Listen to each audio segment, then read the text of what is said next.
Prova ad accendersi, resta su di lui Julianson, va a creare spazio, lo short roll con Odiasi che va fino in fondo, canestro convalidato, fallo subito della stagione della Givova Scafati, che però ne sta affrontando quest'oggi un altro, forse quello decisivo. Cobbins fino in fondo, che schiacciata di Cobbins! Solitamente vediamo in altre leghe di mano mancina e riapprezziamo giustamente più e più volte. Brescia, come vedete, discrepanza piuttosto ampia tra i due cronometri, ne ha 10 a disposizione Logan, solito cambio di ritmo, trova la traccia per Pinkins. Nel primo quarto i ragazzi di Matt Brasi hanno preso un po' il via e poi per la Givova, nonostante diversi tentativi di rimonta, si è fatta dura. Inizia il secondo quarto, inizia con la verticalità ancora. Il ferro però gli risputa la conclusione, la consegna nelle mani di Troy Cupane, l'alzata per Cobbins che quest'oggi ci sta prendendo gusto. Fida da Medeo della Valle, eccolo qui Cobbins, c'è il taglio sul lato debole di Burns,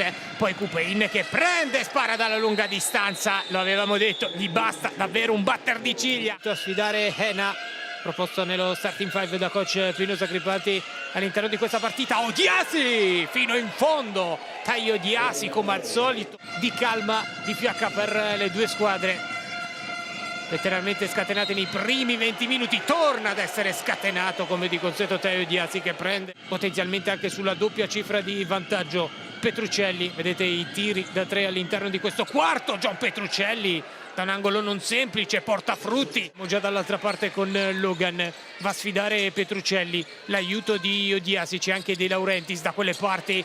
Logan contro Petruccelli dopo il flyby, forse stavolta a millimetri. Finale incredibile, l'ennesimo di questa stagione al Palamangano. John Petruccelli di pura personalità e classe. 1 minuto e 38 secondi, 6 secondi a disposizione della Givova. Palla in verticale per Pinkins e dal lato debole arriva Trevor Thompson. Imbro a dar fastidio a Troy Cupane, sta arrivando l'end-off di Cobbins per Della Valle. Eccolo il 20, eccolo il taglio di Kenny Gabriel, fatto tutto alla perfezione.